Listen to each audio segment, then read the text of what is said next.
All right, let's call this meeting to order. The Sacramento Metropolitan Recording in Fire progress. District. So meeting has been called to order at 6 p.m. Madam Clerk, roll call, please. Yes, Director Sailors. Present.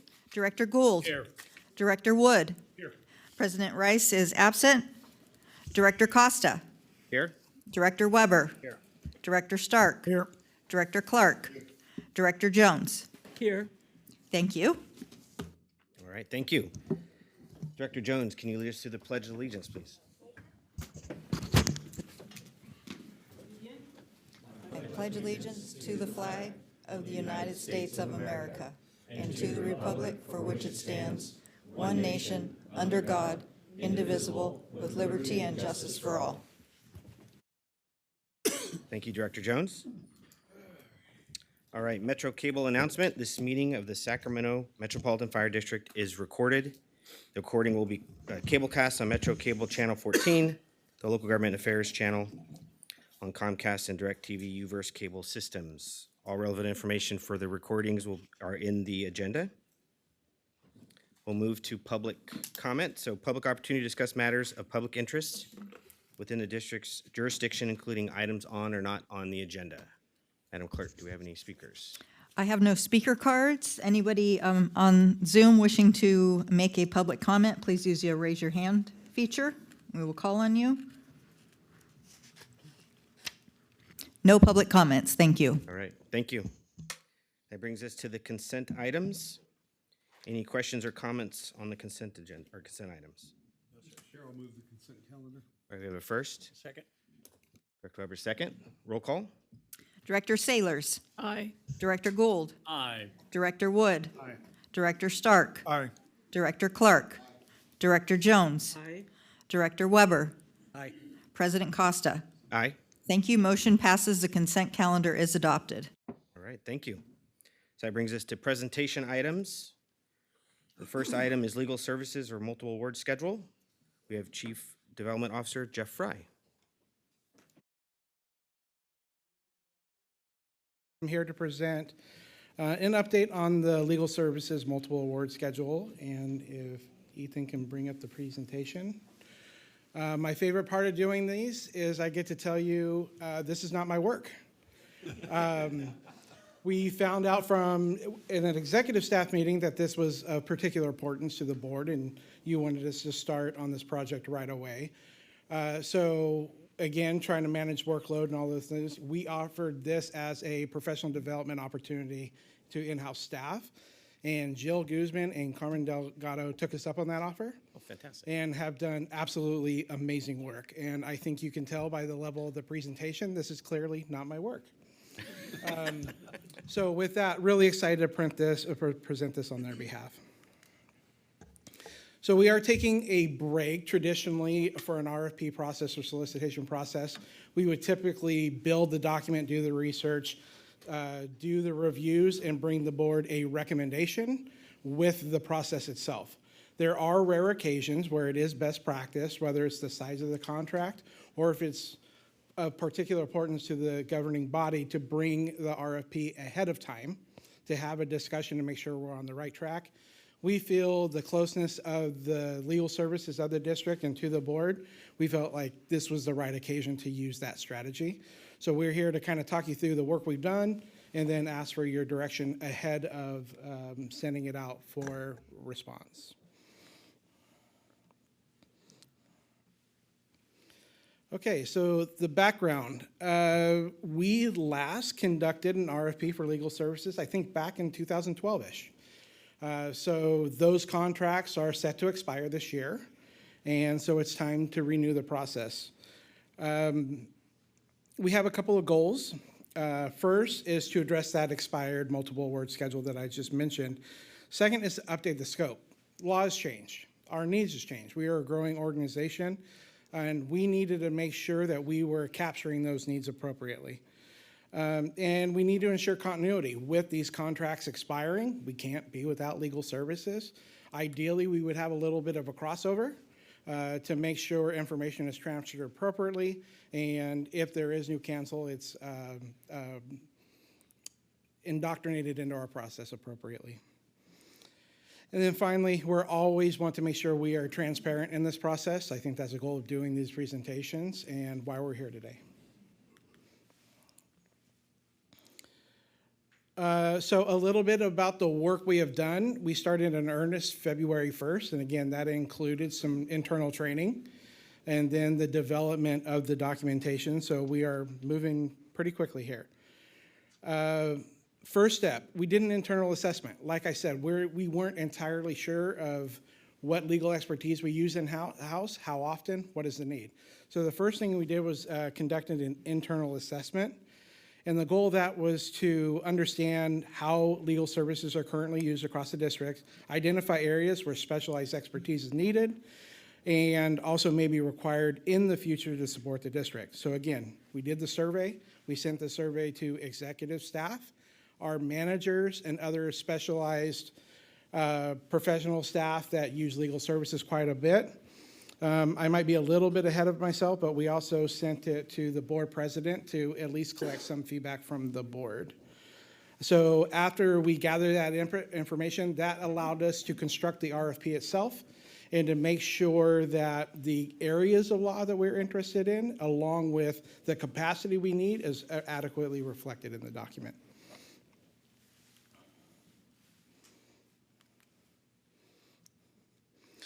So we intend to use a competitive approach, as we always do. These criteria are pretty common for us.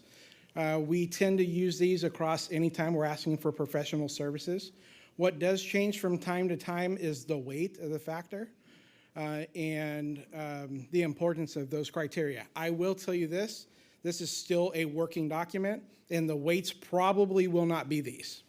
It'll be close, but we are trying to now weigh some of the nuances of the needs and make sure that the criteria absolutely captures our needs appropriately. So when we bring it back, we have confidence that we're presenting the right group to you all.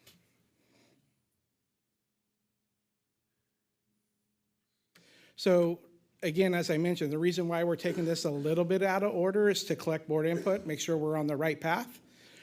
So I will pause here and turn it over to you, President Costa, for any questions or direction that you may have. All right, thank you, Jeff. Any questions from the board? Not yet. No questions? Not yet, okay. Back to you, Jeff. Easy enough. There we go. So from here, we're just back on our normal process. We intend to finalize the document. I believe it's really close to a final draft now. We would like to get this out next week to make sure we stay on our timeline. That would take us to a proposal evaluation. I believe I have a date. Oh, I'm gonna look at Carmen. Is it Mayish? Mayish, I'm gonna go with Mayish. Sounds good. And, oh yeah, May or early June, and then we will be back to the board with the entire evaluation for your consideration. And that is the end of my presentation. Fantastic. Thank you, Jeff. Any questions or comments from the board? Mr. Chair, I just wonder what kind of board level interaction will we have when it comes time for the evaluations and any interviews that may occur? Will there be a member of the exec team, or how are we going to have that particular perspective represented during the evaluation process? That's a great question. So we do run into challenges there. At all costs, we protect the board, since you are ultimately the governing body and have to make the recommendation for the award. It creates a conflict of interest if you're in the process.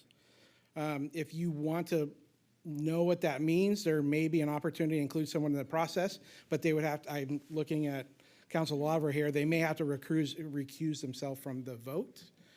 So my recommendation is to allow us to do our jobs and provide input tonight, and then we will bring it back to you when we're satisfied it's going to meet your needs. Okay. Director Gould, is that? Okay, I have a different opinion. Please. I think that recusing isn't going to be the end of the world unless we do a 4-4 split, which we haven't done in 30 years or 25 years. So I'm not worried about that part of it. I'm just wondering, we sit with a very different perspective from legal counsel and the interaction they have with board members.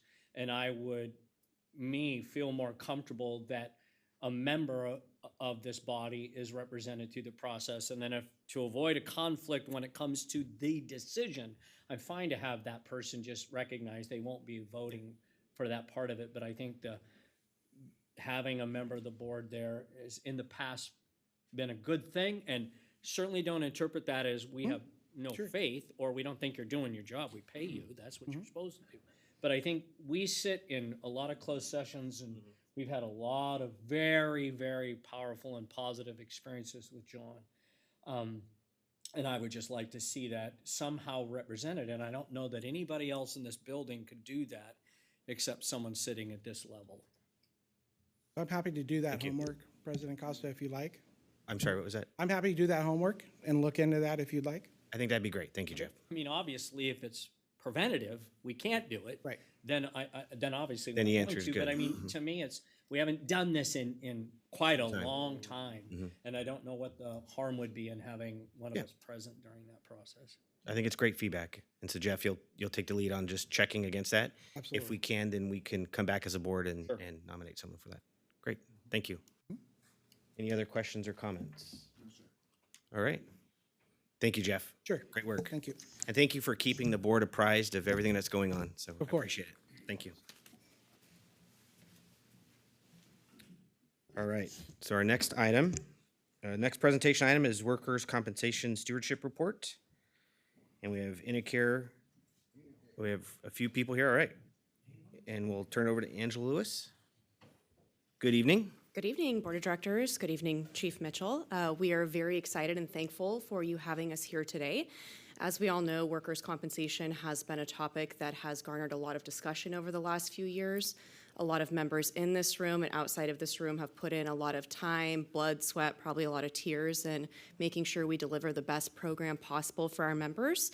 So we're very excited to be here. I'm going to turn it over to Danielle so she can remind you who she is, and then we're going to take a brief moment to introduce you to the rest of the Intercare team before we get into the numbers. Thank you. Good evening, everyone. Thanks for having us here today. Appreciate it. My name is Danielle Burry-Beaton, and I oversee the client services, now called Client Success team at Intercare. So it's nice to see some friendly faces. Appreciate all our time spent together and going over and trying to make this the best program possible. I want to introduce my team today. So with me is Michelle Metters. She is your direct client success manager over the program, and she's part of my team. And then Shauna Culp is actually new to the program. So she has been with Intercare for many, many years as a claims manager, but she hasn't been on this program before. And Heather now works directly with Shauna, so she's excited to be here. And then that brings me to Heather. You guys have met Heather a couple times. We've also done the stewardship and worked with HR and many different things. So Heather's really on the front line of really working out with your adjusters and your injured employees and injured members. So happy to have the team here today. Thank you, guys. Thank you for being here. Okay. Do you want to be helpful? Okay, I can't click and talk at the same time. Okay.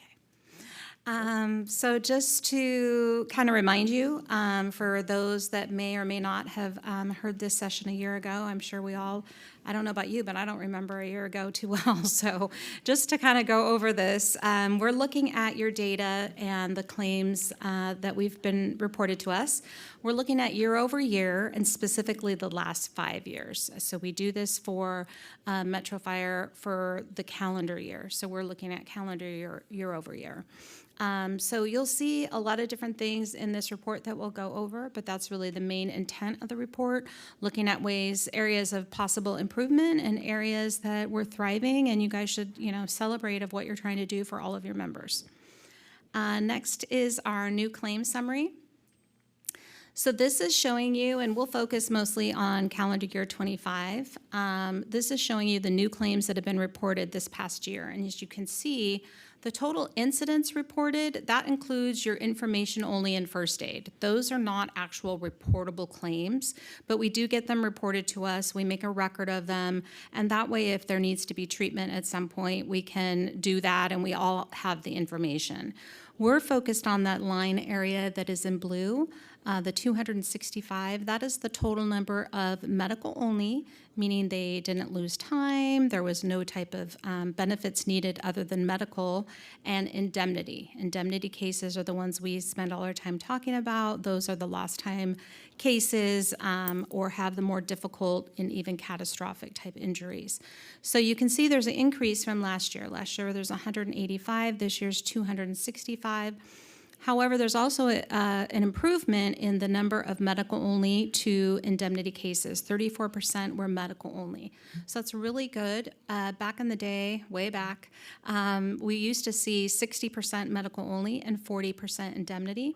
That kind of switched over the past several years, but you guys are headed into the right direction in the past couple years. One thing I do want to point out is when you're looking at this data, you do have that outlier year. If you guys can remember what that's about, that was the COVID impact. So I think we'll all be happy when we don't have to talk about COVID anymore, but that has a definite impact. So when you're trying to compare year over year, you have to kind of keep that year in mind. Okay. This is a summary of our lag time, and what lag time means is from the date either the employee notifies us or we notify Intercare, how many days have elapsed. As you'll see in this slide, we've done a tremendous job over the last year, thanks in large part due to your kind approval of my position. Now there's 2 of us to tackle the increasing workload of all the members who are injured at the district. We have gone down 5 days in the last year on how long it takes for a claim to hit our desk and then to get to Intercare. That's a huge improvement. When you are talking about workers' compensation claims, late reported claims are proven statistically to cost up to 50% more than claims that are reported timely.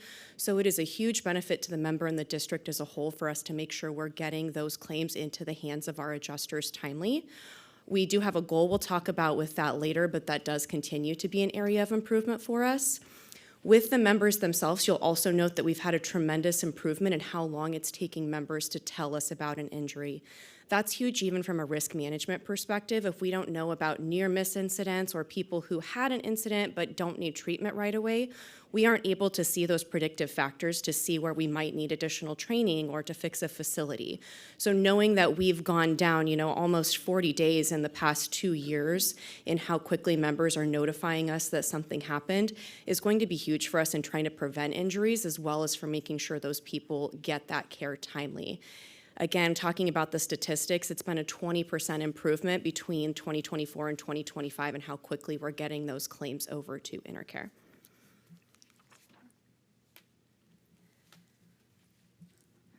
By the way, feel free to ask us questions as we go, but you're, of course, at the end is fine too. Okay, the next is looking at the closing analysis. So this is first year cases. So of the claims that were reported to us that were reportable, that 265 number this year, how many of those were open at the end of the calendar year? And you can see 125 were still open, but 140 were able to be closed. So that is a 53% closing ratio on first year cases. And you can see that's a huge improvement from the prior years.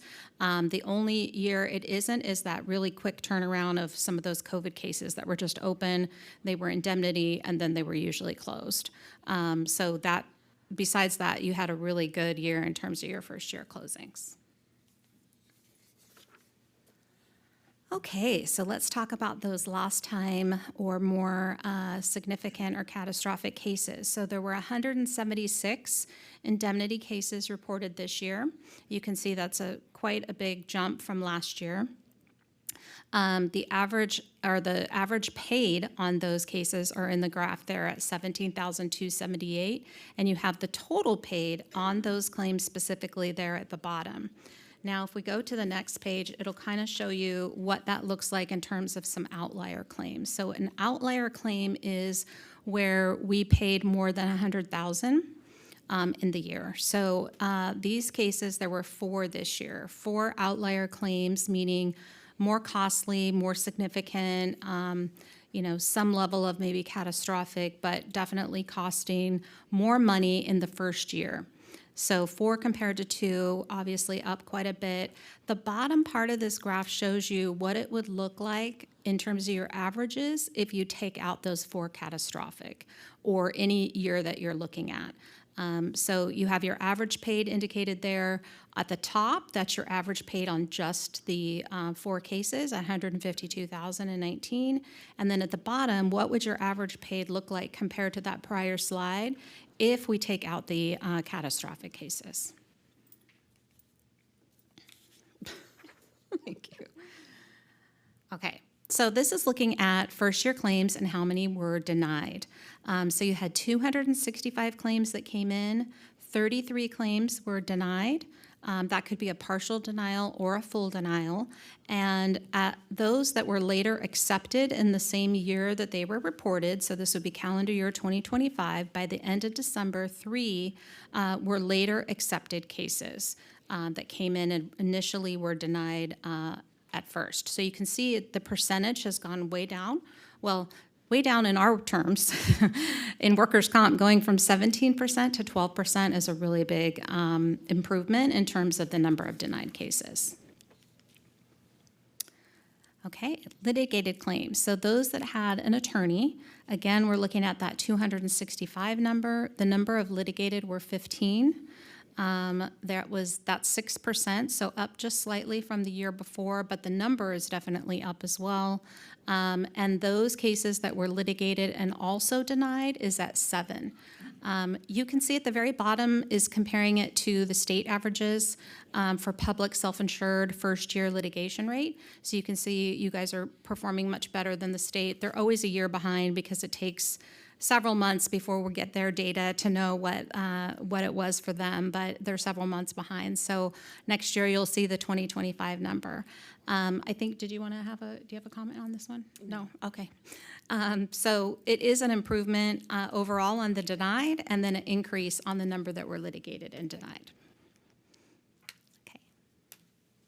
Okay, now we're going to get into the juicy stuff, which was a lot of the focus of the ad hoc committee that a lot of us in this room participated in, and that's going to be our big 3 presumptive injuries. So for these slides specifically, we're talking about those heart cancer and PTSD claims that come in. I'm going to put a side note on this that we're comparing 4 years of data, so 2020 to 2024 to the year 2025.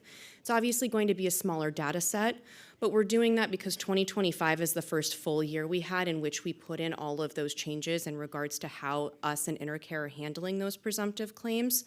So we wanted to show you real time what's happening now that those are in place, and then we also want to go over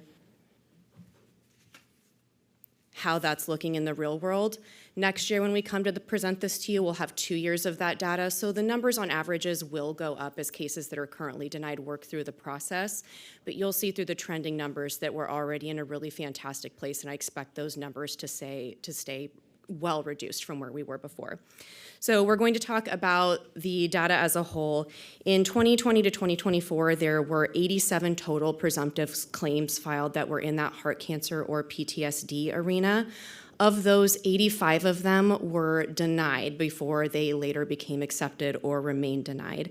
That averages out to about 22 claims being filed per year in that presumptive bucket. In 2025, we had 17 total presumptive claims filed. I do want to make a note, there is an asterisk up there about the accepted within the delay for the years prior to 2025. The 2 claims that were accepted within the delay period of the claim took place after we put the new handling standards in place, so that shows that immediately after that standard went in place, we already had a 200% improvement in the number of cases that were accepted. So it's effective, it's working as it should, and we'll talk through that more as we go through. Danielle also talked about those outlier claims. This data set does include some outliers. For these slides, that will include any claims that were accepted more than 1,000 days from the date it was reported. That's because those claims are going to be very complicated. Claims where there were multiple fire districts involved trying to work out liability, cases where there may be question of, statute of limitations or things of that nature that are more complicated medically or legally, and they aren't the standard of these claim investigations.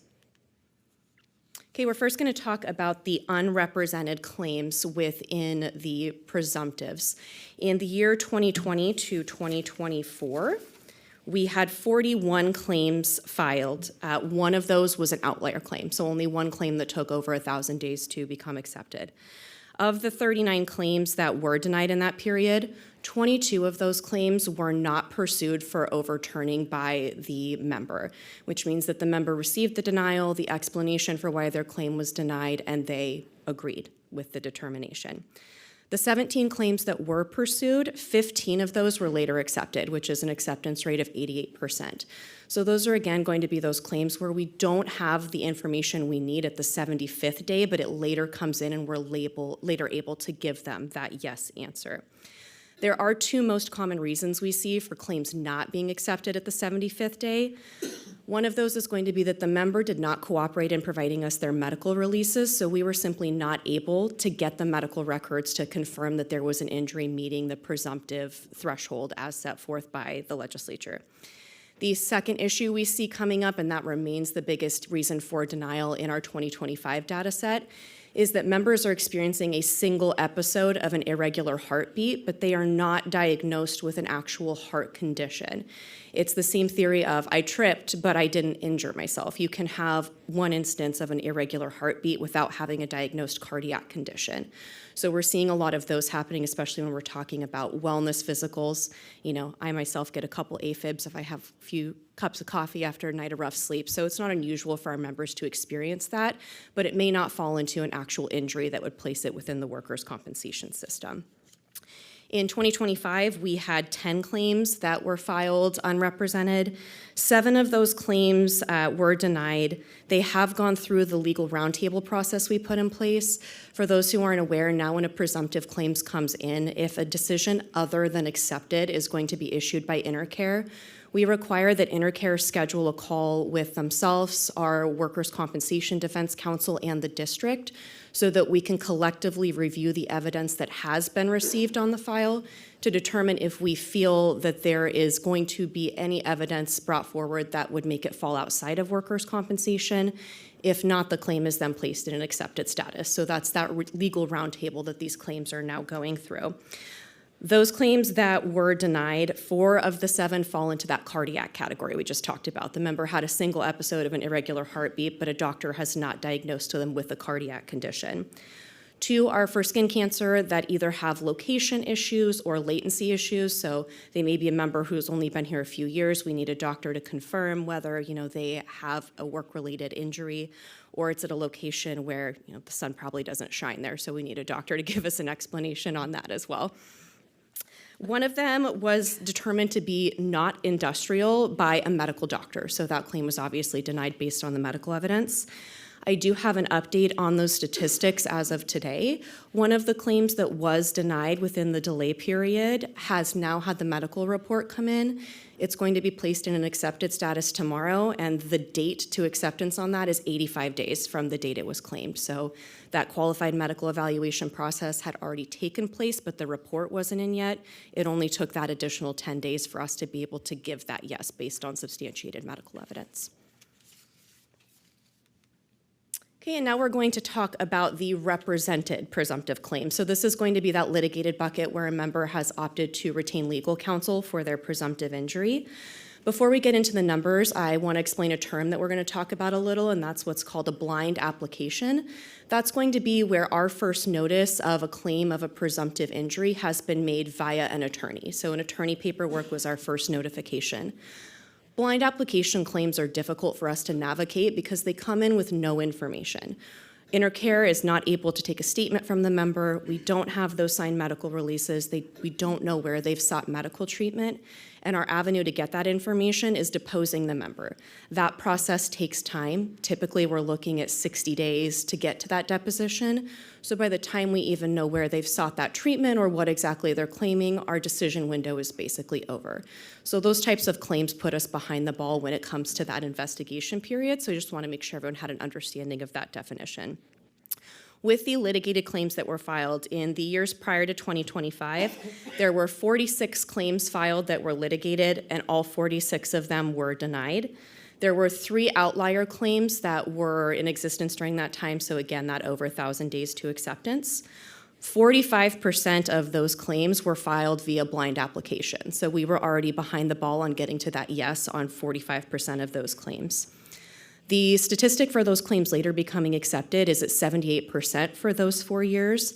But when we're talking about blind application claims, that rate does drop to 73%, which again speaks to us being behind the ball and getting that information we need to figure out whether we have that compensable injury or not. 2 cases within this data set are worth pointing out.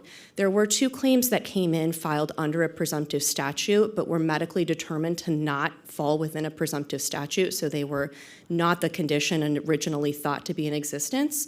Those 2 cases were later accepted based on medical evidence that was gained through the investigation process, but they were accepted as other than presumptive cases. So that highlights the importance of us doing our due diligence and making sure we know what we're dealing with before we accept a claim, so we know what we're accepting and why we're accepting it.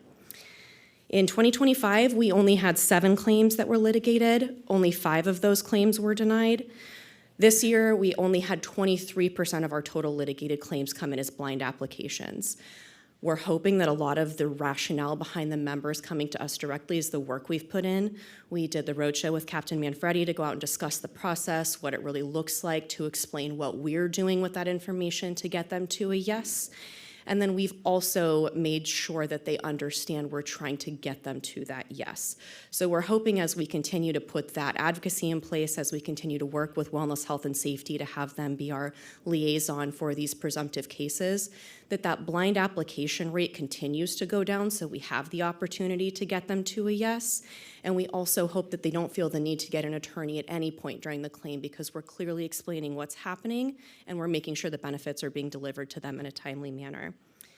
Now, with these cases still being new, this statistic is pretty mind-blowing to me. We're already at a 60% rate of those litigated claims in 2025 later being accepted. So we're doing a better job partnering with our legal counsels and with Intercare to really make sure we're doing everything we can to push those cases forward. All of the cases that were denied, even within this litigated bucket, did go through that legal review process. So that applies whether you're represented or not. I know that was a lot of information on our presumptive topic. Any questions from the board? Any questions? Fantastic, thank you. Thank you. Okay, Angela said that was the fun part, but this is really the fun part for me. This is looking at the top types of cases. So you can see each year we've highlighted the top 3. The first one is looking at frequency, so the number of claims reported by body part, and you can see where a big portion of the claims are coming in and what types of body part are being included. Not really a lot of surprises here. The internal organs is from the fun incident that happened that was spread amongst several different VEER firefighters, but very minor in nature, though it may not have felt like that. The next page is looking at the severity. So this is looking at the claims by body part, but in terms of the cost. So what did the paid look like? How much did these cost? They aren't always the same. The top 3 that are in the number of cases reported, like the internal organs as an example, don't necessarily mean they're the top 3 in terms of what was paid. So here, not really, again, any surprises. Knee, low back, and shoulder is what we would expect to see in terms of both cost with potential surgeries, et cetera, and in terms of what their frequency and what they face on a day-to-day basis. We're going to take this show on the road. Okay. Claims by nature. So again, looking at the frequency. So you can see the highlighted are the top 3. Again, we have here contagious disease. That's the same thing as those internal organs. The reason why internal organs was chosen is because there wasn't really an exact area to use that kind of made sense. So you'll see contagious disease definitely is a better one in terms of nature, but we didn't have that in terms of cause or a body part in terms of choices. These are all federal mandated types of areas that we track. So sprain, strain, of course, that's what's expected, and the other one is just an anomaly for this year. The severity is looking at those cases and the top 3 that were the most expensive. So you have mental stress, sprain, and strain. Mental stress would include any PTSD cases, so that's included as well in there. But you may have cases that include mental stress that isn't necessarily PTSD, it's just overall mental stress, so those are included in there. So that is your most costly this past year. This is the first time mental stress has hit the top 3. But I will say that is something we're seeing across California. It's not specific to Northern California or to your district at all. It's just unfortunately situations that are happening throughout the state for very difficult positions. We also would expect to see that as we're now proactively accepting more of those cases, so that number will go up. It'll probably level off at this point as we hone in on which providers are providing the best result with the best costing for our members, and it'll level out at this point, but it's always going to be much higher than the previous 4 years because we're now proactively handling those cases. Good point, thank you so much. Okay, claims by cause. So this is looking at the top 3 by cause. So this is where we have that absorption, ingestion, inhalation, or vaccination. There's a lot that goes into that code. That code is all together, and those, again, are those same cases that we talked about previously. The other 2, strain and lifting, that's exactly what we would expect to see for this program. So nothing anomaly there.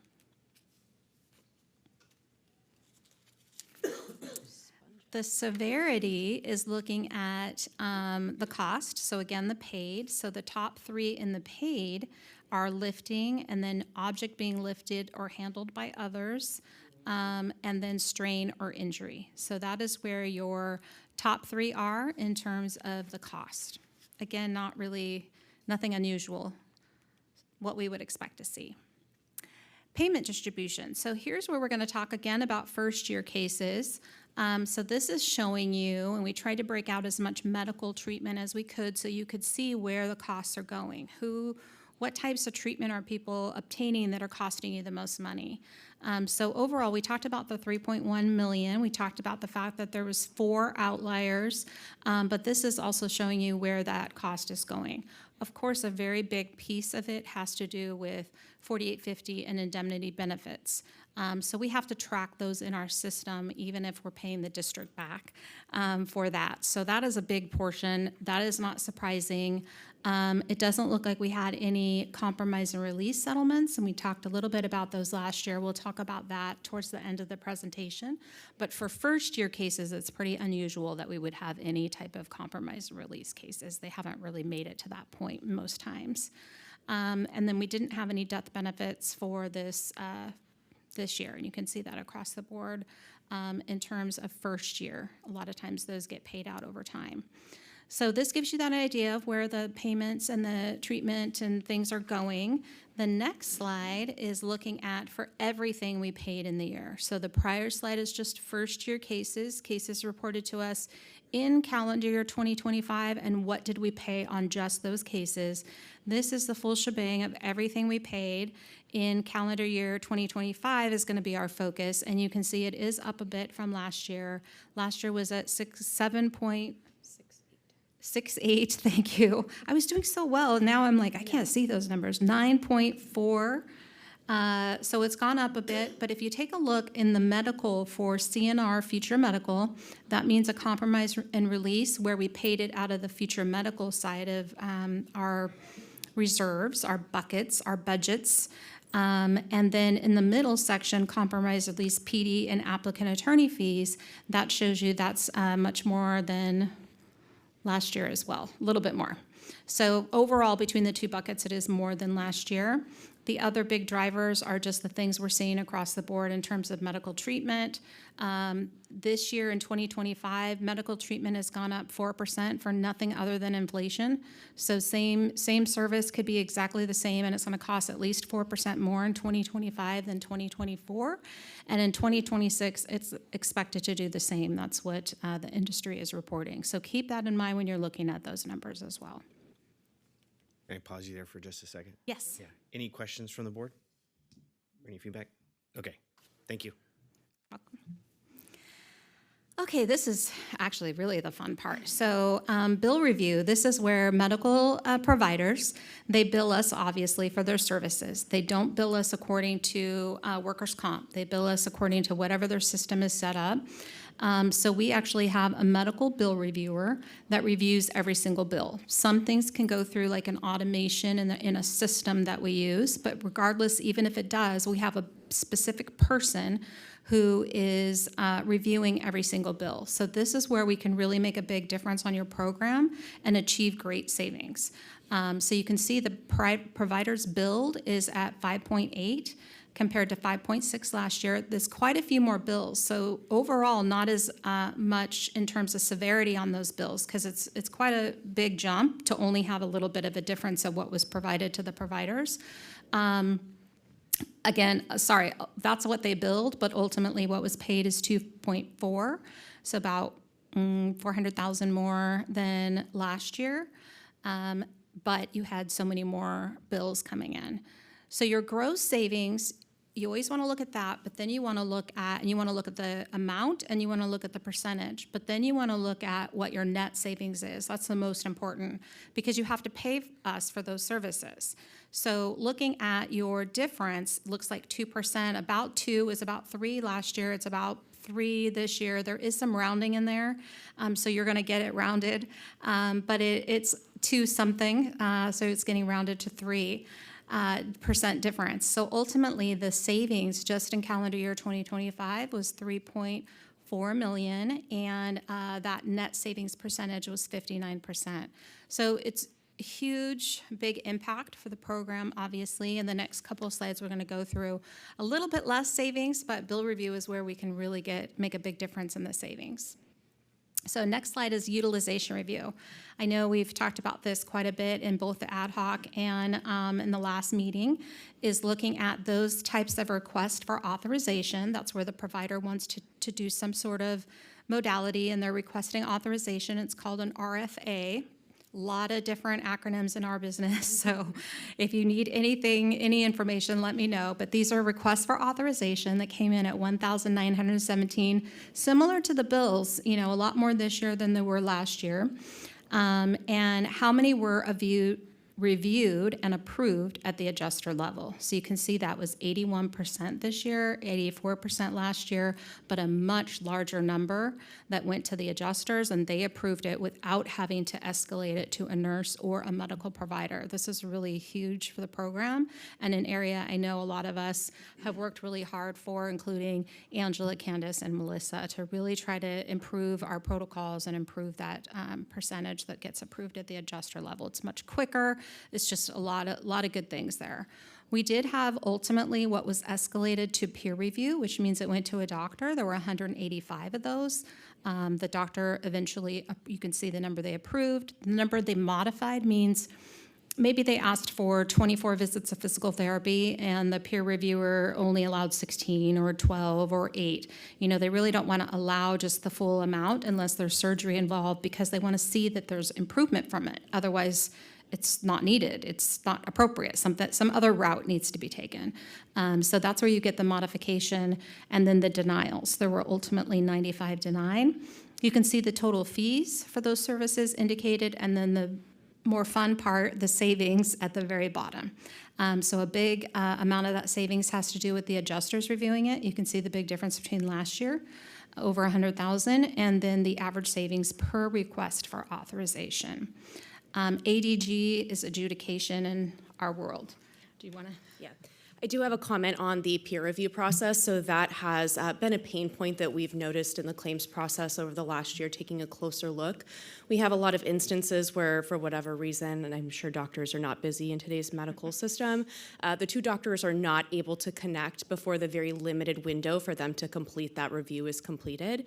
With that understanding and understanding the importance of that peer review to make sure we're paying for medical treatment that is truly necessary for the member, we have also put in place that if the adjusters get notification that it's going to go from a nurse to a peer review doctor, that our team is notified first so that we can also look at the request and see if it makes sense or if it's something that our team feels should be approved right away. So the instance we see that happening in the most is with surgeries, right? medical guidelines say you need to try 12 PT, 2 injections, whatever the case may be, before you get to that arthroscopic surgery. If we have someone we know is going to be off for 6 months, we know we have verifiable medical evidence that they have a tear, that an orthopedic surgeon says it is definitely surgical. Is that a denial we really want to happen, or is it going to be a better service to the member and the district to just get it over with to get them back to work?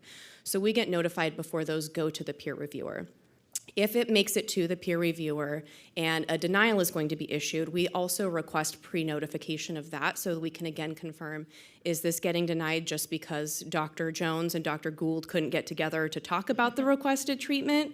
Or is it getting denied because they did speak and the doctor on our side truly feels it's not medically necessary?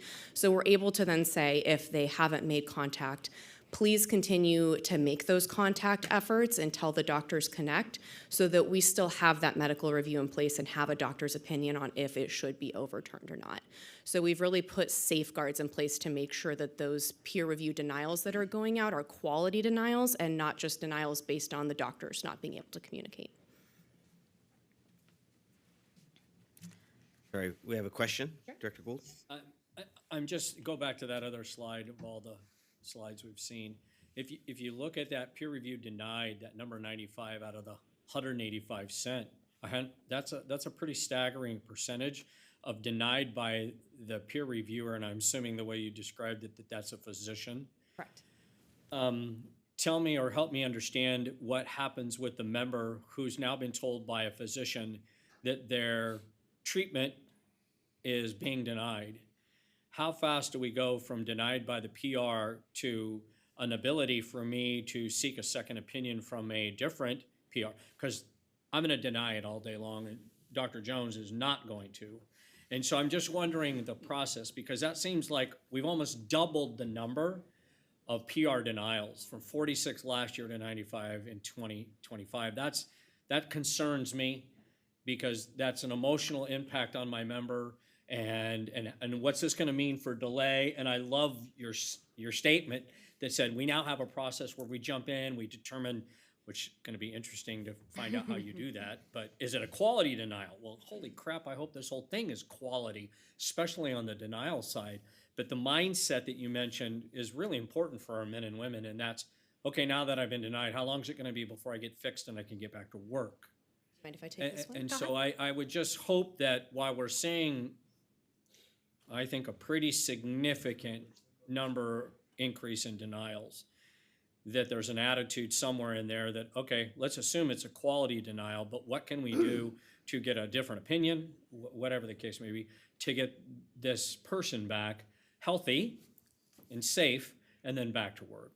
Yeah, so the numbers do look staggering, but there were over double the amount of denials. So percentage-wise, that increase is only a 1% increase from last year. So See how easy that was? we'll bring the panic down just a touch, because it's actually not as scary as it looks, because I agree, the number is terrifying. Thank you. That makes total sense to me. Yes, that the but I end- do want you to have the information on what happens after that denial. So we make sure the member is notified right away verbally as well by the adjusters to let them know that denial is coming, so it's not a surprise to the member.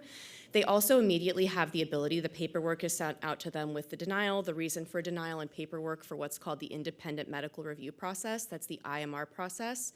That is a state-run system in which if a treatment request is denied, the member has the ability to then immediately appeal that to an independent state doctor, who then also takes a look at the request, the medical records that are available, and the reason for denial to issue that immediate second opinion on the request itself. Ken, I love the fact that you're hopefully our members being notified by Intercare versus the doctor's office. Yes. I think that's a much better way.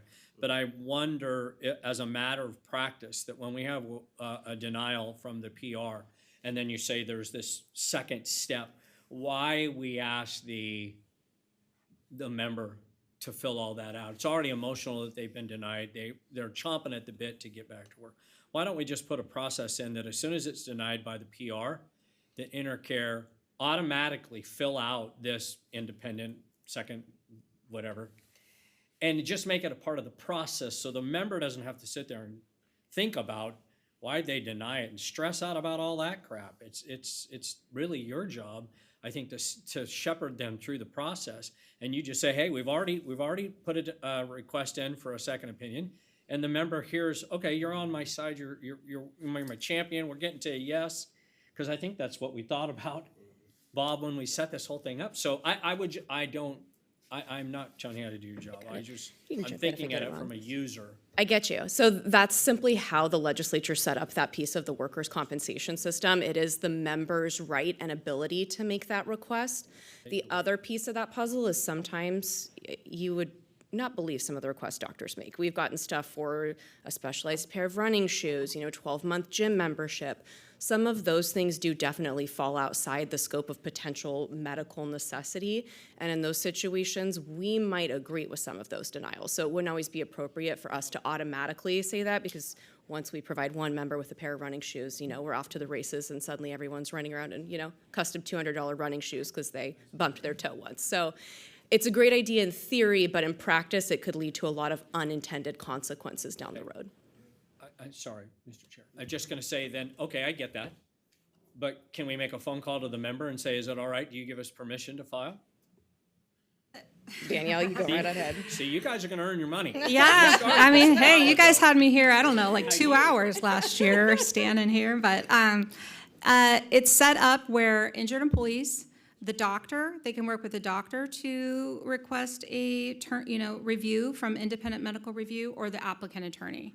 The third-party administrator doesn't submit any of that on their behalf. So it's something that it needs to come from them. Could we help them fill out the paperwork? I'd have to look into that.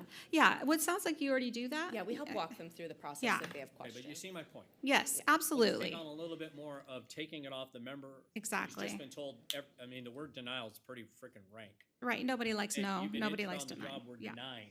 And I think the whole process that we were trying to do is figure everything out we can to where they basically turn over what they need to turn over. Yep. And then you all take them through that, and when the word denial comes out, it's a soft landing, we got your back, here's this form that you can give us permission to work with you on. We legally, apparently, because of the brilliancy of the legislature, can't help you with it.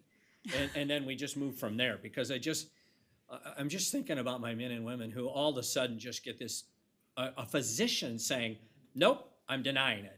And that's a pretty harsh thing to tell our men and women once they've been injured on the job. So anyway, I've no pun intended, beat this horse to death, but I think that the key here in moving forward is that we're communicating more and in more steps along the way to try to help them through the process, and trying to kind of give them that out. But there is also treatment that's requested that isn't appropriate, that we all agree unfortunately should be denied. I mean, I'd like a new mattress too, don't get me wrong, but some of these things we can't just always put to be under the public funds for you guys. So $100 pair of shoes is not that no, cool. unless it's now for every member, I don't know.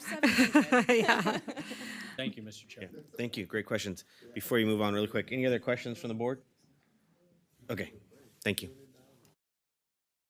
Okay, case management. Case management is the telephonic nurse case managers. We've talked about this quite a bit in the ad hoc as well, really helping the nurses or helping the members by nurses getting involved when appropriate, even when it's just with the treating doctor, trying to get help with filling out IDR forms and a variety of different things to really give them that support. So we had 13 referrals this year, but ultimately due to those that were still open after calendar year 24 and the new referrals, we had 52 claims that we were working on in 2025 with a nurse involved.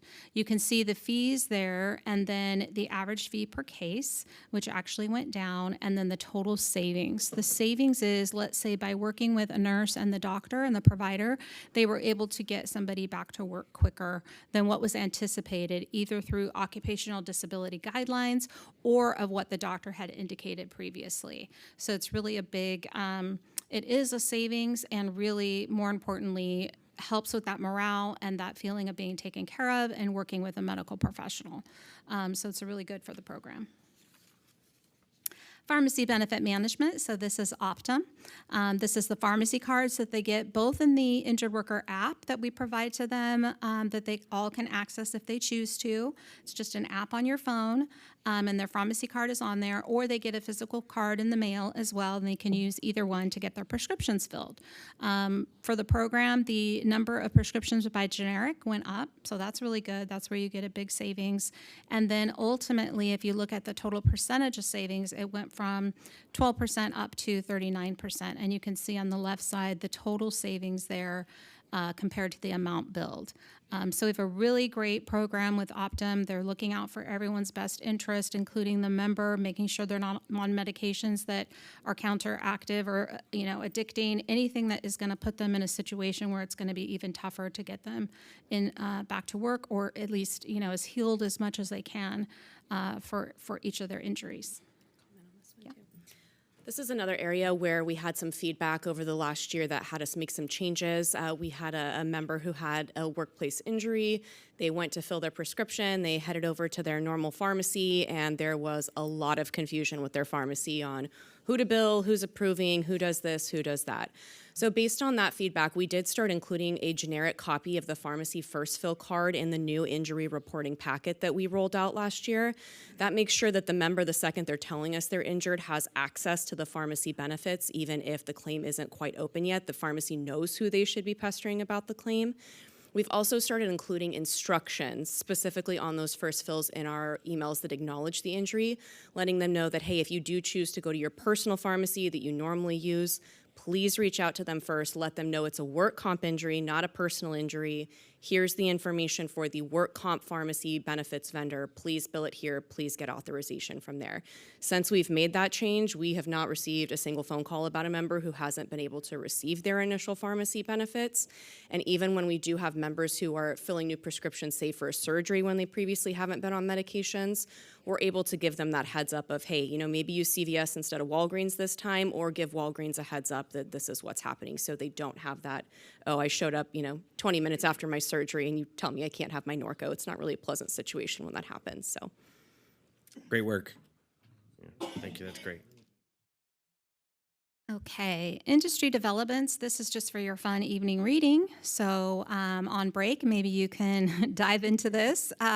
Really just wanted to give you I'll hit a couple highlights, just that in our industry, medical costs are increasing. You can see this year up 8% in 2024. Like I said, 2025 was supposed to be 4%, and 2026, they've already made a bunch of changes and things, so they're anticipating at least 4%. The average cost of a case. So WCIRB, that's the Workers' Compensation Insurance Rating Bureau. So if you were not self-insured, they kind of help set rates for those that just go through carriers and are not self-insured. And we all in the industry kind of follow those rates to at least look at and what we can expect in terms of trends and an average cost ultimately of a case. What they've indicated in the claim year 2026, and they're always projecting like a year or two ahead, and they're never completely correct. And then we go back and readjust, but they're projecting 2026 to be almost $81,000 average cost of a lost time claim. So it's jumped up pretty significantly. I would say before COVID, I believe we were at just about $70,000, $72,000, something like that. So just in those years, it's really gone up. And a big piece of that, of course, is the increases in medical. The allocated costs, these are things like defense attorneys, court reporters, subpoena records. It also does include your bill review fees, your ancillary costs that are kind of needed along with a claim. Overall, they're showing that has sharply increased between 2022 and 2024. And of course, much of it originating from law firms based in Southern California. So we do get quite a bit of that, where Southern California is representing people, representing injured employees in Northern California. They're now all over the place. And part of that has to do with our Workers' Compensation Appeals Board is like 90% all virtual now, where it used to only be in person. So that's made a big change in the availability of folks to be attending those. And then just rising inflation. So you have that with increases in Medicare, et cetera, on there as well. The next slide, we want to go through a couple successes that we didn't exactly talk about. So we did settle 53 claims in calendar year 2025. So 10 of those were compromise and release, meaning they're complete. They're, the case is closed. Stipulated award, that means we are paying out whatever is owed for the permanent disability, but they're entitled to future medical treatment. I wish I could quiz you guys right now, but you probably won't answer, but they're entitled to that for life. And for their injuries specifically. So that is a big piece of the ongoing medical exposure is that they are entitled to that treatment for life. But 43 of those settled by stipulation, and then you can see the averages there. As of the end of December, we're always looking at those older future medical cases, meaning they settled by stipulation. It could be any years. As long as they're receiving treatment, we keep those open. We continue to follow them, communicate, work on the treatment. They go through requests for authorization. All those same things are happening. But we're always looking at opportunities to resolve those cases. In fact, I think Angela will talk about one on the next slide. That's kind of one of our goals and projects for this next year. And then closures. So overall, on all closures, we closed 245 claims in calendar year 2025. And of the older claims that you had open before Intercare took over, that information is indicated there. There were 40 closed cases that were those considered older cases, even though they weren't necessarily that old, but before Intercare took over. So 40 of those were closed in 2025. And then operational enhancements. So we've done a lot of things, as Angela talked about. I was going to say, and here she is. Here she is, stealing the thunder. So these are two things that came out of, again, the ad hoc committee that we're really excited about. And both of these have had a ton of collaboration with the Wellness, Health, and Safety Division that deserves a big round of applause from us and the partnership that they've been able to provide us in these program improvements. The first one we want to talk about is that peer support and work comp roadshow that Captain Manfredi's also spoken to you guys about before. We did finally complete that tour in December of 2025. We were able to speak to all stations and crews, obviously not every single member because trades, all of those fun things. But we did visit every station and every shift. Again, the purpose of that was for Captain Manfredi to be able to give them preventative tools where PTSD specifically is concerned and about their general wellness to hopefully prevent those injuries from happening. And my portion was to walk them through the actual nuts and bolts of workers' compensation, to dispel some of the myths that we heard from members throughout the years, and to give them information on how to go about filing those claims to get to the best chance of yes. A part of that tour was also begging and pleading with them to report those incidents to us so we have those leading risk indicators to review. We found that was very helpful. We got a lot of great feedback.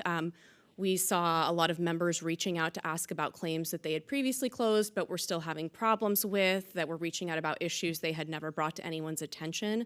So that went a long ways in building that relationship with the line and hopefully getting them to understand that we really are here to advocate for them and to try and help them resolve those issues. So again, a huge thank you to the district and Wellness, Health, and Safety for supporting that. It was a massive undertaking and a lot of man hours, but we've really seen a lot of benefit from it. The second thing that we undertook internally last year was the rollout of that new injury reporting packet. Previously, our injury reporting consisted of the member filling out 4 separate forms. One of those is the state-mandated form. That still gets completed. The other one was a form that, luckily for us, Intercare's system kindly generates for us when we report a claim to them online, so it was actually a duplicative form. And the other 2 were both different forms that went to different members of the Wellness, Health, and Safety Division. We were able to sit down with Wellness, Health, and Safety and evaluate what information they needed and what information we needed to both do our independent processes. And we were able to combine that all into one form, so the injured workers now only complete 2 forms instead of 4. Obviously, a big cost savings when we're talking about, printing, inter-district mail, the time that it's taking us all to process those forms, the members remembering to do them. We also, with that new form, put a packet in place that gives them a lot of tools on what to do on day one of their injury. Where can you go? How do you get those pharmacy benefits? What do you do in case of the injury? So that's been spectacular, and I think that's played a big part in the members getting those injury reports to us more quickly. They're also able to fill them out digitally. They're fillable PDF forms that they can sign online. So they're able to email those over to us right away, which automatically cuts out that 24-hour time frame for logistics to get those forms around the district. Great enhancements for the members, for sure. The bottom is just looking at the total savings. So I went over the bill review, the utilization review, and the telephonic case management. Those are all Intermed products, which are sister company of Intercare, and overall savings of $4.4 million. So it was a really amazing year for total savings for you guys. And then, Fantastic. By the way, it's fantastic. Thank you. I know, I should have opened with that, really. This is probably how we should do that next time, right? Do you want me to take this one? Yeah, definitely. Let me start. Yeah. So these are our goals that we work together with your HR department and Intercare, and we sat down and kind of go over some of the goals that we were thinking for this next year. How can we even continue what we're doing and continue to thrive, but continue to always look for areas of improvement? So I'll take a couple of these, and Angela will as well. So the caseload is looking at, really making sure we have the caseload divided amongst our adjusters appropriately. And we've been able to kind of spread that out so that the caseload is lower for the adjusters, which really helps them do the things that are needed with the claims and communication specifically. You want to go over lag time? Sure. Lag time, we talked about that earlier and how important it is for us to get those claims over to Intercare timely. 5 days is really this industry standard for getting claims reported immediately. We're at 8% this last year, which is already a fantastic improvement, but our goal for calendar year 2026 is to have all claims reported in under 5 days. So we think that's going to be a very achievable goal given how close we got last year. The second one that we're going to talk about is also settlements.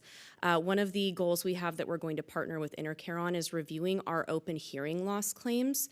Those claims cannot be closed under OSIP guidelines. They require that ongoing future medical award for the member's lifetime, so we can't just close them even if the member hasn't procured hearing aids in 5, 10, 15 years. A lot of those members are retired, they live out of state now, so we're going to look at potentially offering them a lump sum settlement to resolve those future medical benefits. That'll allow that member to completely select their own provider. That provider doesn't have to be willing to accept work comp. They don't have to go through the request for authorization process. They can pop on over to their local Costco hearing center, get their rewards dollars on their credit cards, still have their hearing aids provided by the district, but in a way that's going to be a lot more convenient for those members to access those benefits.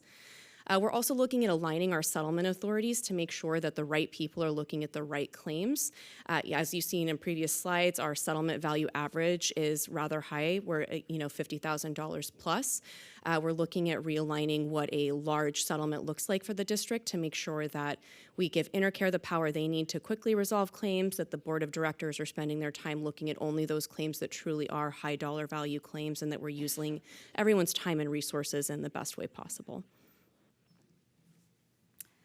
Okay, so we're always looking at, this is not to take away from the care of the member. That's the most important, getting them back to either where they were before they were injured, getting them back to work, or getting them what they need if their injury is going to be of a more permanent basis. But with all of that, we're also looking at closing claims, settling claims, and reducing your open inventory. I probably said this last year. I've said it a million times. It's not like wine. The longer a claim is open, the worse it gets. It's terrible. It's not good for them. It's not good for you. It's just continually in that workers' comp system with providers. And like Angela mentioned, a lot of times they're out of state. They want to see doctors. The doctors won't treat workers' comp for California workers' comp. It's just really becomes convoluted and complicated. So really trying to make sure that that's also in our mind, knowing that that isn't the top thing. The top thing are your members and taking care of your members and then getting them back to as close to where they were before they were injured as possible. And that's with the right treatment included. Do you want to talk about the nurse triage? Do you want me to? Okay. The next one is a bigger conversation for all of us to have, but I've personally experienced this service in my prior life, and Intercare also offers it. It's what's called nurse triage. So we all know firefighters love nurses. This is a program where instead of filling out a claim form, the injury report form, and sending it over to the district, if the member has an injury, they would pick up the phone and dial a phone number at Intercare that connects them directly with a registered nurse. That registered nurse then asks them a preset series of questions pertaining to the injury and any additional questions we as the district would want them to ask our members. And that nurse then triages them real time. So the nurse can make several recommendations such as, I'll check back in with you in the morning and see if you need care. You need to go to an urgent care or an occupational medicine, let's get you scheduled, or I think this is serious, you need to go to the emergency room. So it can cut down on a lot of that uncertainty with the members of, is this a thing, is it not a thing? They're talking to another medical professional, which is huge. It's not just, some claims person, them giving an opinion, or their wife telling them what to do, not that we do that. It's someone who knows, what's going on and can say, hey, I think the best course of action, you said you did a back squat, your knee, twinged a little, let's see how it is in the morning and reassess. So it can be a huge savings to us, and it's also a huge benefit to the member to immediately be able to talk to a medical professional and get a medical recommendation. And in those situations, it can also get the claim reported to Intercare right away, which is, again, going to take that lag time out of it. It's not the member sent us a claim form Saturday at 8 p.m., we see it Monday at 8 p.m., it gets filed at 11 a.m. It's Intercare already has the claim on their desk ready to be worked first thing Monday morning. So it can offer a tremendous savings and also offers a tremendous peace of mind to the member knowing they have immediate access to medical care the very moment they get injured. Sorry, I have a quick question. So it's a goal for this year. Why haven't we done it yet?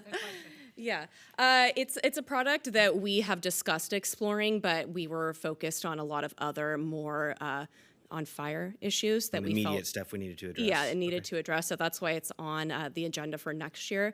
We've got the program in a good place overall. We're trending in the right direction and have those fires, mostly tamped out. So now we can start focusing on more high-level program improvements. Some of these other opportunities. Okay. Absolutely. Great. Thank you. We're excited about the potential of that for sure. Customer enhancements, we want to make sure we're continuing to exceed where we can, high-level communication. We've been very involved at Intercare with the board and with the ad hoc committee and with the Human Resources Department, but it's most important that our actual folks that are doing the day-to-day work, that would be, again, Heather and her team, are taking care of the injured employees, taking care of your members and making sure that they're communicated with and understand along the way. And that goes with the Human Resources Department too. They're doing a lot of communication on their end. So this really has been great, and it continue to want to, do the best that everybody can. And then modernization. Last one. On the communication and service as well, again, a big shout out to the Wellness, Health, and Safety Division. We're lucky to have Captain Manfredi so involved in this process. He also checks in on our members that are off work due to workers' compensation claims. So we've really put a lot in play for that advocacy piece, and that's going to continue to be an area of focus for us, is making sure we have the most people advocating and at the highest level we can. With the modernization itself, there are really two aspects to this. We have a goal of getting all of our existing paper workers' compensation files digitized so that we all have immediate access to that information. Obviously, a big time savings for everyone if we have that at our fingertips instead of rifling through those file cabinets. The second piece of that, we've already been working on this again with Wellness, Health, and Safety, but figuring out how we can digitize the reporting of those injuries so we don't even have to deal with a PDF form. They could go into something, like Image Trend, or what did it just change to? Don't judge me. The new system that just came into play. We're also looking at potential external software to do that, but making sure that we have the quickest access for those members getting information to us, and then the best tools available for us to be able to analyze the data that we get from our partners at Intercare to make sure we are putting those things in place to not only treat the injuries once they happen, but to work with our other divisions here and truly manage the injury risk as it happens. That's the end of our presentation, unless Danielle has anything to add. Questions from Thank you. the board? Any questions? Yeah, I wanted to thank you for the opportunity to present today and also for now being your partner a little over 2 years. It's truly been our pleasure, and we appreciate all your involvement and how much you care about your members. So we really thank you for that. But absolutely, Thank you for questions. your partnership. Thank Yeah. you. Any questions from the board? I'll go last. Okay. Any questions? You get to go, Director Weber. Tremendously. 3 years ago, we were upside down, and I've got to correct you. You're not a partner. You're a teammate. We value you so very, very much. With just a little nudge as far as from the board giving you direction that we insisted on taking care of our membership a hell of a lot better than we had in the past. Again, you took a nugget of information and has just gone crazy, crazy, crazy with it.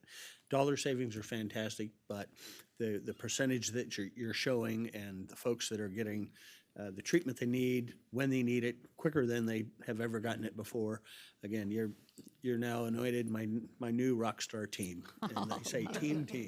I thank you so very, very much for listening to an old man and some ideas, and you guys just ran like wildfire with it. So thank you. Thank you so much. I think we definitely both appreciate that and appreciate all your collaboration in those meetings as well. It's been a pleasure working with you, Director Weber. Any other questions or comments? Thank you very much for taking the time today and for, like you said, partnership and being a good team, and then just your professionalism. A lot of information, a lot of great work. Thank you. Thank you, guys. Okay. Get your candy out now. It's time for the rest. And do take that on the road. That's right. That was a great presentation. Yes, nicely done. All right, we will move to action items. The first one is the purchase approval for a squad unit, and we have our fleet manager, Purcell. Welcome. Far less cerebral and brief. All right. Good evening, everyone. Once again, I'm here for purchase approval authorization, this time for a third squad. This is the last squad that's been authorized in this year's 3-year plan for the CIP. We will again be utilizing the HGAC Purchasing Cooperative. The rig will mirror the last two. These are in anticipation of squad growth within the district. So it'll give us a reserve and the ability to, like when Squad 41 goes online, we'll be able to manage that a little bit better. Estimated lead time is about 18 months, placing its arrival sometime in Q3 2027, and the staff recommends that the board approve the purchase for the squad unit from Braun Northwest. Mr. Chair, I make a motion that we adopt. I'll second. We have a first and a second. Any questions? All right, roll call, please. Director Sailors. Aye. Director Gould. Aye. Director Wood. Aye. Director Stark. Aye. Director Clark. Aye. Director Jones. Aye. Director Weber. Aye. President Costa. Aye. Thank you. Motion passes. Thank you. Thank you. Thank you. All right, next action item, resolution, a memorandum of agreement with land transfer, and we have Erin Castleberry. Welcome. Thank you. Good evening, Board. Chief Mitchell, colleagues. I will keep it brief tonight, but I want to make sure you have the information you need to make an informed decision. This is regarding executing a memorandum of agreement with the City of Rancho Cordova, our great partners on our Station 61 project. So, as you know, many, many years ago, nearly 20 years ago, we acquired some sites behind Station 61, knowing that we would need to expand the station in the future. A couple years after that, the city acquired the 2 lots that are east and west of our current station location. And as Jeff reminded me, this has been a topic of discussion with the City of Rancho Cordova probably since then. When will Station 61 be redone? When can we do it? Until now, we have not had the financial ability to do that. And in 2021, some planning efforts on revitalizing the Folsom Boulevard corridor by the City of Rancho Cordova started. They started a big revitalization effort in the city. And part of that discussion was how Station 61 fit into that plan. And so there was some prior work done with the city on how those sites, we have a total of 7 lots. The city has 2 lots. how the site might be a little better reconfigured to maximize the developable land for the city and their revitalization efforts, and how we could get a site that would meet our operational needs and also fit in with the, revitalized community there in that urban environment. So at that time, a few years back, the city had retained a design firm to kind of imagine what that might look like so that they could sort of just conceptually start making some plans for the area. So they did do that, and we kind of agreed to that configuration. It met our sizing requirements. It was mid-block still. It sort of straddles our current site and pushes us a little further east, but overall meets our site requirements and was also going to be beneficial for the city. But it was all agreed to in theory. Nothing really was moving forward at that point. With the passage of Measure O, obviously, we were moving forward on the Station 61 project. And we did reach out to the city early on with that to start figuring out exactly what would need to happen to accomplish this reconfiguration of sites, and who would do what, who would pay for what, how that would all work out.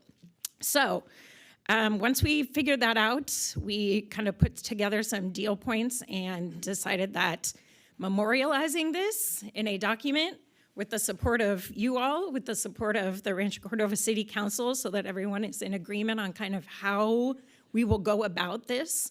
It will require future actions. Obviously, we'll have surplus land actions that we'll have to bring back to you. Real estate, land transfer actions that we'll have to bring back to you. This is just for the MOA to sort of get that process started. It's going to include doing some land use actions on the city side, general plan amendment, specific plan amendment, tentative lot map to make 2 resultant parcels instead of 9 total parcels. We will have 1 parcel, the city will have 1 parcel for their future use. So with all that said, we are mostly taking on the administrative burden. You were provided a copy of the the MOA in the board packet. The costs have been split proportionately based on what the intended future parcelization is there, so that it's fairly allocated. And we are very excited. The city's excited. They'll be bringing it to their council on Monday, and I'll be attending that meeting on our behalf there. So we're really excited. They've been great partners in this, and they're also very excited to get this process going. So I would ask that you approve the execution of this MOA, and I'll take any questions you have. All right. Thank you for all your hard work on this. Mr. Any Chair, questions? Yes. I'll make a motion that we approve the resolution. And I'll need to second it, please. We have a first and a second. Any questions? No. All right. Roll call, please. Director Saylors? Aye. Director Gould? Aye. Director Wood? Aye. Director Stark? Aye. Director Clark? Aye. Director Jones? Aye. Director Weber? Aye. President Costa? Aye. Thank you, motion passes. Thank you. Thank you. All right. Our next item, mid-year budget. So fiscal year 25-26 mid-year budget. And we have our Chief Financial Officer, David O'Toole. evening. Good evening, President Costa, board members, Chief Mitchell, colleagues, members of the public, Dave O'Toole, Chief Financial Officer. Here we go. Tonight I will be presenting the 25-26 mid-year budget. And the main point of comparison for the mid-year budget is the most recent budget, which is the final budget. So I'll be talking about that as we go, that reference. First, let's take a look at the agenda. Pretty familiar there. I'll do a mid-year budget overview, and then we'll cover the general fund revenues and then expenditures, a little bit on capital outlay changes relative to final, and a 5-year forecast and one-time revenue risks.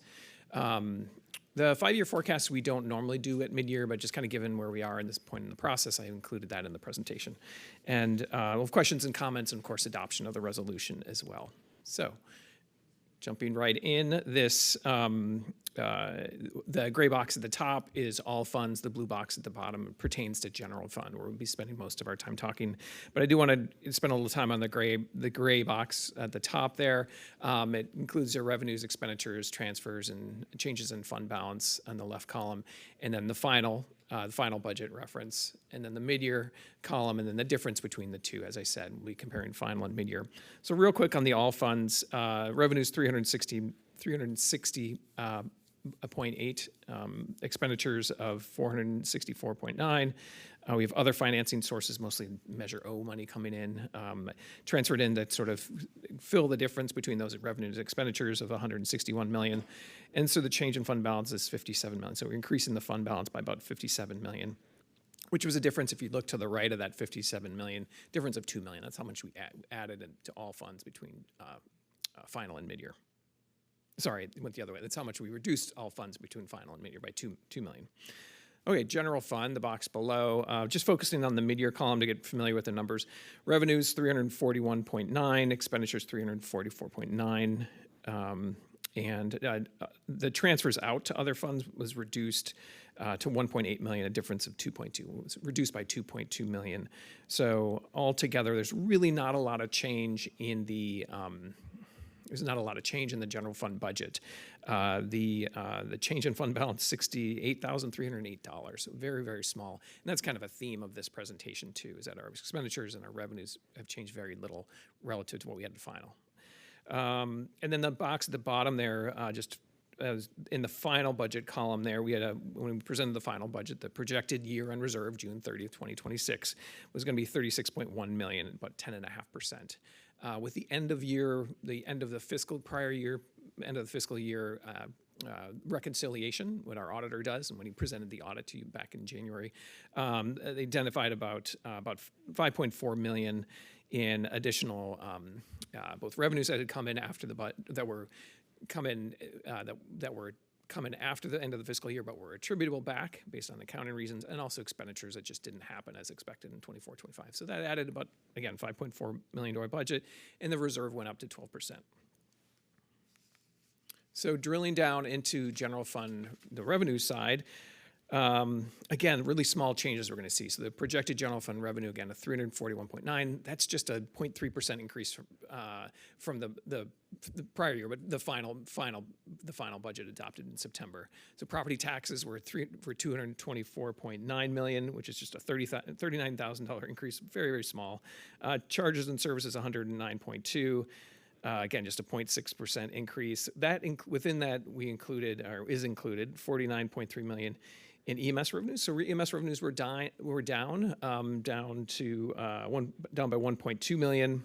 PPGMT went the other way, up by about 1.6 million projected by the end of the year. There's a bolded note there, just because it's an important factor to keep in mind that's not included in this mid-year forecast, is the PPGMT rate increase that the State Department of Healthcare Services asked of the Federal Centers of Medicaid Service on all California, all of the local agencies participating in the program, did not come through yet.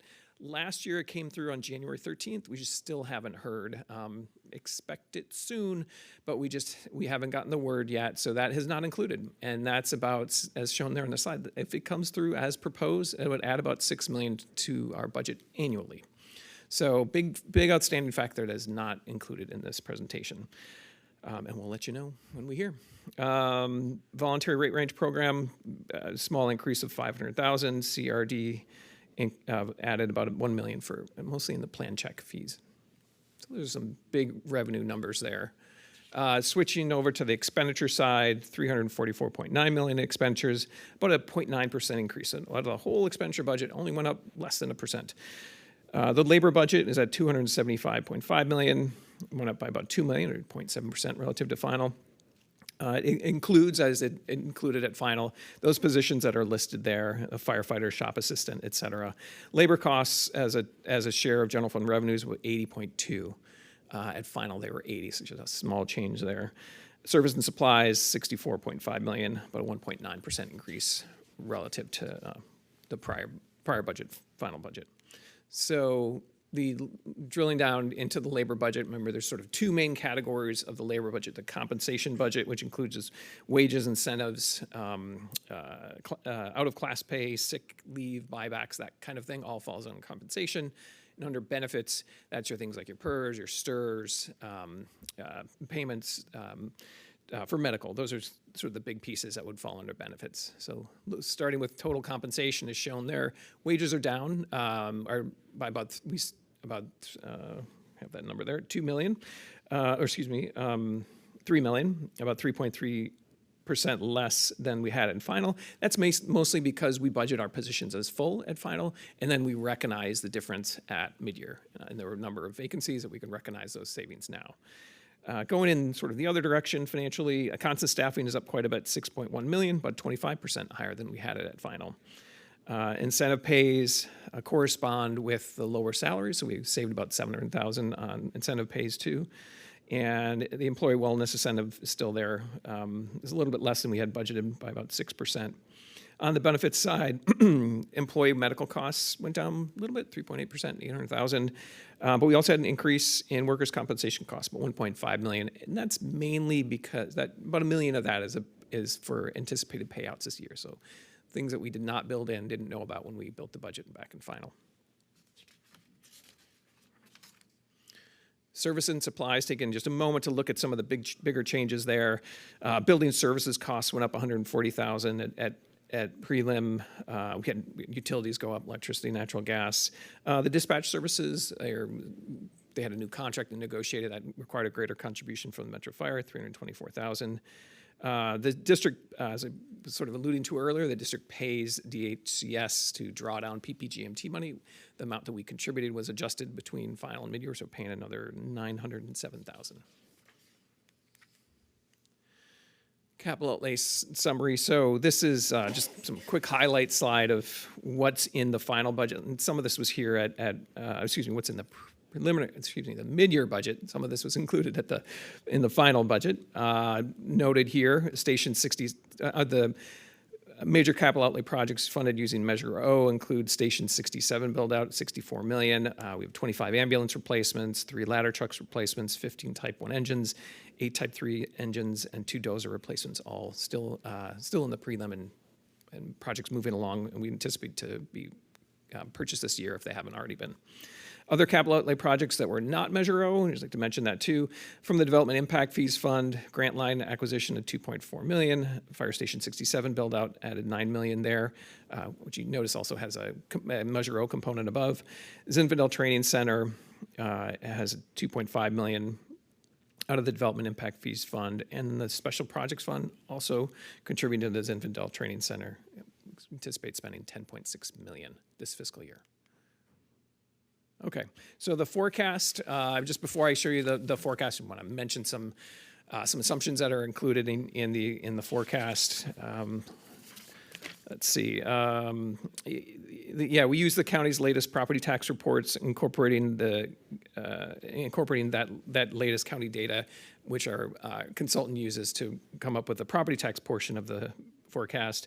It also incorporates our wage costs adjusted annually to reflect what we call natural growth, which would be step increases, incentives, overtime, medical costs that go up. So it's just we left alone, the labor costs will rise about 2% a year. No compensation or staffing increases were assumed. It didn't plug in any percentage changes for wages or incentives or anything like that.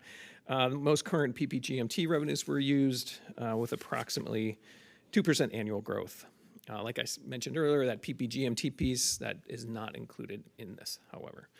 Pension costs are increased at the 5-year CalPERS rate. So just use the number that CalPERS gives us. And here it is. Here's the forecast for this year plus 4 years. Let's see. You can see the amount of general fund reserves. The blue column declines over 4 years with a slight uptick in the 5th.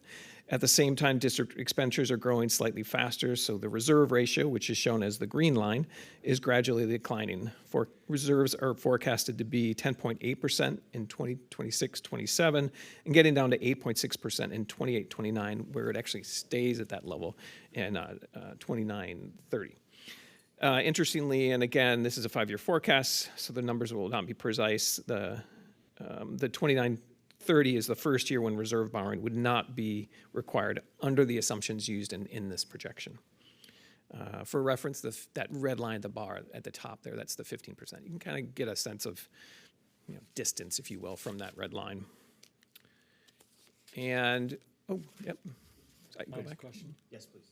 Why is that red line flat? Well, it's technically if you're for ease of reference, but yeah, as your technically if your amount of expenditures are going up and revenues are going up, it should rise some, but it's a cheap reference, if you will. Sorry, Dave, we have one more question? Oh, Director Jones? Go ahead. Okay. Okay. So there we go. So your major takeaways are again, really small changes relative to final. The revenue's increasing by about 0.3%, expenditures by 0.9. There's a general fund reserve transfer that we had in the final, still there, about the same amount, $5 million, just $68,000 difference. Ending reserve balance is $41.5 million. The general fund reserve did increase for this fiscal year. The general fund reserve increased to 12%. Based on the prior year savings identified in the annual audit. The 5-year forecast shows modest reserve borrowing will continue through 28-29, the second to last year in that 5-year presentation, subject to the usual factors like property tax trends and labor costs and that kind of thing. And Measure O will continue to provide substantial relief to capital projects backlog, $75 million committed in 25-26. So my recommendation is to adopt the resolutions in your package. Which incidentally includes a resolution on the pad, which is a kind of a first time we've done that. We'll be doing that for mid-year, and we'll probably have to separate that out. We understand we'll have to separate that out at prelim. For this time, we just had it as a specific resolution instead of being tucked in the budget. The budget material is what I mean. Yeah, thank you. Director Jones, any other question? Thank you, Director Costa. Mr. O'Toole, I have a basic question about, one of the earlier slides said labor costs were 80.2% of the budget. Does that total budget number include the 75 million of Measure O funds? No, it's just general fund. It's a great question. It's just general fund revenues. Yeah. Thank you very much. Thank you, Director. Any other questions? All right. Thank you, Dave. So we have a few resolutions. And Marty, just to confirm, each we have to do separate. Okay, thank you. All right, if there aren't any more questions, we'll start with the first. Mr. Chair, I'll move Resolution 2526, your mid-year budget for General Operating Fund 212A. First, do we have a second? Director Clark, second. All right, roll call. Director Sailors? Aye. Director Gould? Aye. Director Wood? Aye. Director Stark? Aye. Director Clark? Aye. Director Jones? Aye. Director Weber? Aye. President Costa? Aye. Motion passes. Thank you. Mr. Chair, I'll move Resolution 2025-26, mid-year budget for the Capital Facilities Fund 212D. Thank you, Director. second. We have a first and a second. Thank you. Roll call. Director Sailors? Aye. Director Gould? Aye. Director Wood? Aye. Director Stark? Aye. Director Clark? Aye. Director Jones? Aye. Director Weber? Aye. President Costa? Aye. Thank you. Motion passes. Mr. Chair, I'll move Resolution 2526, mid-year budget for the Pension Obligation Fund 212E. I'll second. Thank you. We have a first and a second. Director Sailors? Aye. Director Gould? Aye. Director Wood? Aye. Director Stark? Aye. Director Clark? Aye. Director Jones? Aye. Director Weber? Aye. President Costa? Aye. Thank you. Motion passes. Thank you. Mr. Chair, I'll move Resolution 2025-26, mid-year budget for the Grants Fund 212G. I'll second. All right, we have a first and second. Director Sailors? Aye. Director Gould? Aye. Director Wood? Aye. Director Stark? Aye. Director Clark? Aye. Director Jones? Aye. Director Weber? Aye. President Costa? Aye. Thank you. Motion passes. Thank you. Mr. Chair, I'll move Resolution 2025-26, mid-year budget for the Development Impact Fees Fund 212I. I'll second. All right, we have a first and second. Director Sailors? Aye. Director Gould? Aye. Director Wood? Aye. Director Stark? Aye. Director Clark? Aye. Director Jones? Aye. Director Weber? Aye. President Costa. Aye. Thank you. Motion passes. Thank you. Mr. Chair, I'll move Resolution 2025-26 mid-year budget for the Leased Properties Fund 212L. I'll second. Thank you. We have a first and a second. Director Saylors. Aye. Director Gould. Aye. Director Wood. Aye. Director Stark. Aye. Director Clark. Aye. Director Jones. Aye. Director Weber. Aye. And President Costa. Aye. Thank you. Motion passes. Thank you. Mr. Chair, I'll move Resolution 25-26 mid-year budget for the Measure O Building Fund 212O. I'll second. All right, we have a first and second. Director Saylors. Aye. Director Gould. Aye. Director Wood. Aye. Director Stark. Aye. Director Clark. Aye. Director Jones. Aye. And Director Weber. Aye. President Costa. Aye. Thank you. Motion passes. Mr. Chair, I'll move 2025-26 mid-year budget for Special Projects Fund 212S. I'll second. All right, we have a first and a second. Director Saylors. Aye. Director Gould. Aye. Director Wood. Aye. Director Stark. Aye. Director Clark. Aye. Director Jones. Aye. Director Weber. Aye. President Costa. Aye. Thank you. Motion passes. Thank you. One more. One more. Finally, Mr. Chair, I'll move Resolution 2025-26 position authorization document. I will second it. All right, we have a first and second. Great. Director Saylors. Aye. Director Gould. Aye. Director Wood. Aye. Director Stark. Aye. Director Clark. Aye. Director Jones. Aye. Director Weber. Aye. And President Costa. Aye. Thank you. Motion passes. Thank you. Dave, thank you. Great work. Thank you. Thank you, board. It's great work. All right. Great work. Good teamwork. All right, we'll go now to reports, and for the president's report, I'll just say I had a great opportunity to connect with Local 522 President Trevor Jameson, talking about opportunities and working together and finding ways to work better together. So we had a great conversation. He was here earlier during the executive committee and provided some feedback there as well. So just wanted to report out, had a chance to meet with him, and everything is looking pretty good there. With that, Chief, our Chief's report. Deputy Chief Mitchell. Thank you, President Costa. Good evening, directors, colleagues, members of the public. Deputy Chief Mitchell on behalf of Fire Chief House. I'd like to take this opportunity real quickly to provide some positive feedback we recently received by email from one of the participants in our Metro Fire Citizens Academy that really reflects our program's intent and how well it's going. The participant expressed appreciation for our personnel, namely Melissa Maddox, who took some time to share insight about careers in the fire service and provided guidance to their son, who is interested in serving our community.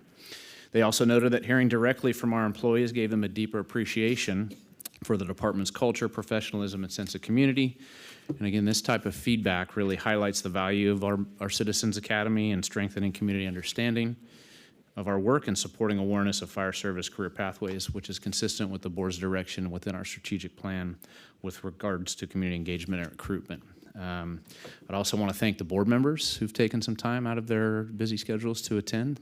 Thanks to those who've attended so far, and also the employees who help makes this program a meaningful experience for our participants. There's a lot of work that goes in and people put a lot of hours in, so thank you to all of our folks helping put that on. And that concludes my report for the evening, unless there's any questions. All right, thank you, Chief. Any questions? All right, no questions. Thank you, Chief Mitchell. All right, so we know there are no reports from operations, administrative, or support emergency medical services. Deputy Chief Mitchell, if I may, I think it would be beneficial if we got a report back at a later date on the reorg. I think it's been 6 months now. About 6, yeah. Okay, I think an opportunity just, how's it going? We identified some gaps, we addressed those gaps. Great. Anything like that. So I don't know if the board has any feedback there, but I think it might be a good opportunity just to come back and We give us an will update. have the 3 deputies at the next meeting bring that forward and do that as our report. Very good. Thank you. Thank you, sir. And then we don't have a report from firefighters local 522. I think it was mentioned earlier they were in DC for a conference. All right, so that brings us to committee and delegate reports. So bear with me as I give a report out on executive committee. So the executive committee had quite a few items today. We received an update on the classification and compensation study. I know it's been a board focus and direction. So staff came back and talked about we're in the process of finalizing the contract. Once finalized, we will execute. There are 2 phases. The first phase is about 4 months. The second phase about 6 months, so 10 months total. There's some opportunity for some overlap there, which may bring us to about 8 months or so. The key here is the first 5 weeks is going to be focused on the captain rank and the EMT medic rank to align with negotiations. So a lot of work is happening there. I want to thank staff for leaning in and keeping us apprised of that. So that was one item. The second item, we got to report back on the strategic plan. So Jeff Fry has been leaning in with our consultant. That work is complete. They've provided a great outline for us to execute on.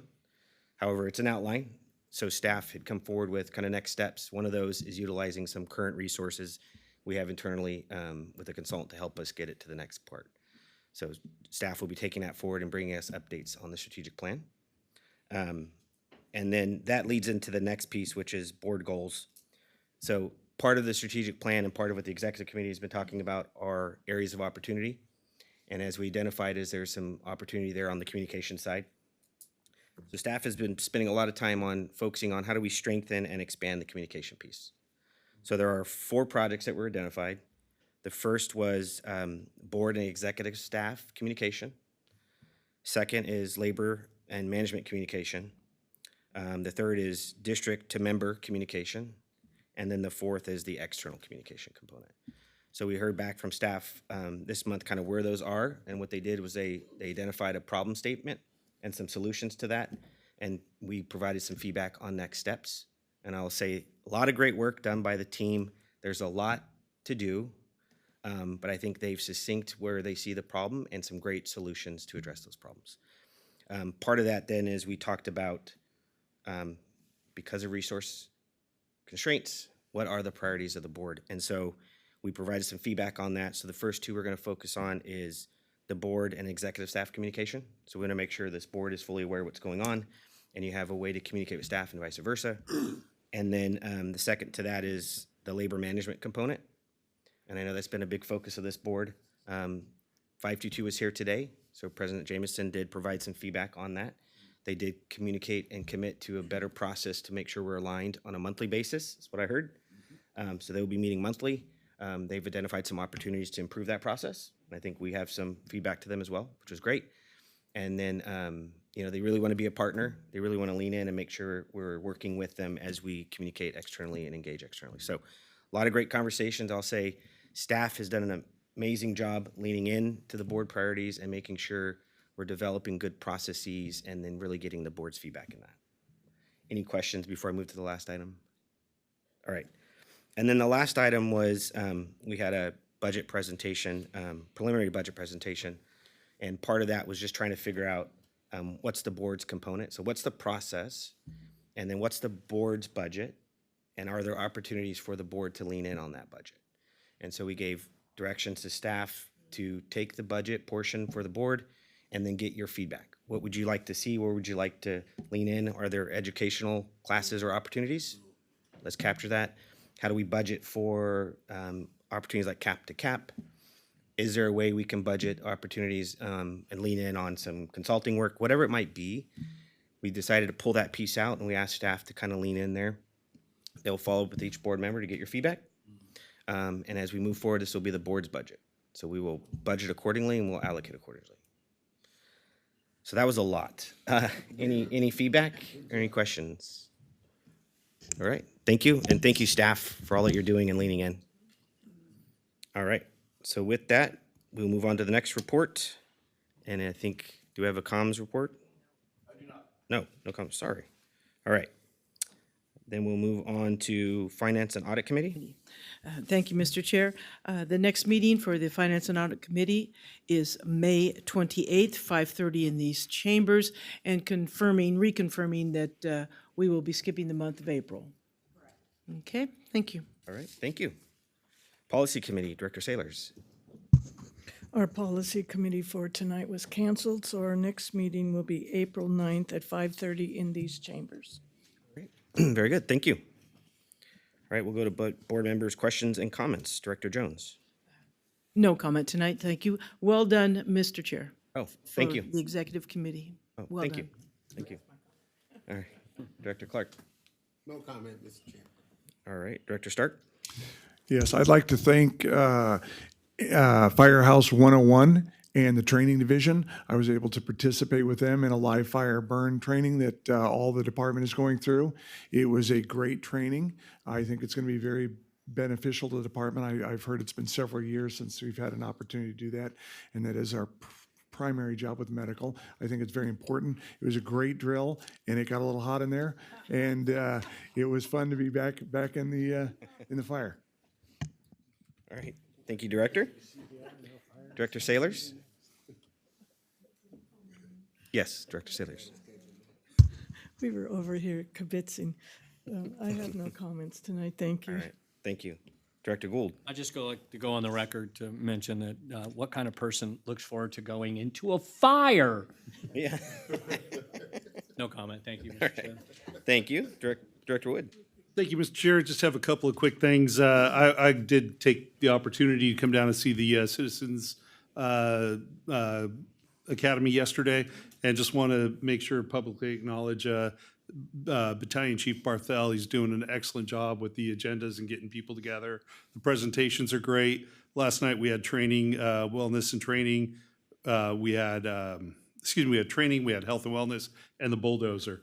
And it was initially supposed to be Captain Peck for training, but I did not get the name, so I apologize to those individuals.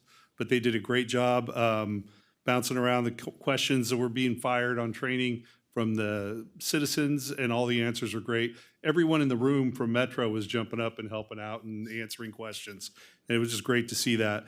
BC Gonzalez did a great job with the health and wellness, and Engineer Alexander on the dozer. It was good to talk to him down there and see Dozer 1 before it leaves. So, and lastly, Jeff, I know it's probably also not your job, but you took on that strategic plan, and thanks for doing what you do. You do an awful lot of work, and we don't say thank you enough. So thank you, Mr. Chair. Thank you. Director Weber? As with last exec committee, I've used up all my words, so other than that, I don't have any comments. Thank you. All right. Thank you. And for myself, I just want to take the time to thank the men and women of this organization, especially those of you who take my calls and walk me through all my questions. I really appreciate it. You guys are doing great work, and I know sometimes it feels like a lot. I know the board sees it, and every opportunity I can, and I know the board would like to highlight that. So thank you for all you do.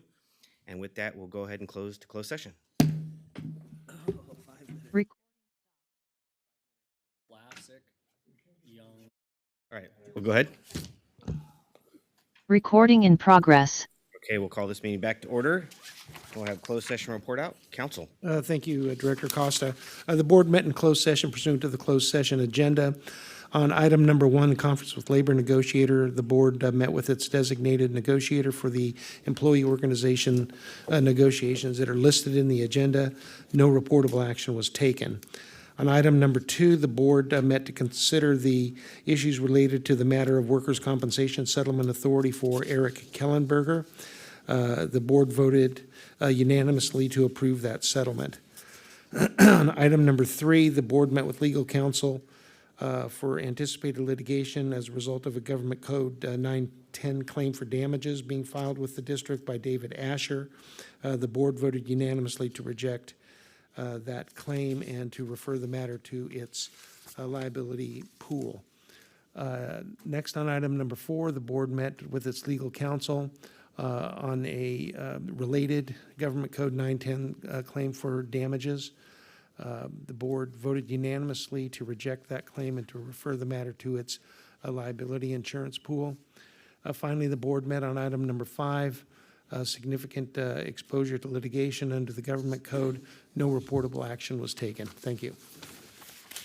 Thank you, Council. And with that, our next meeting is March 26th. Meeting adjourned.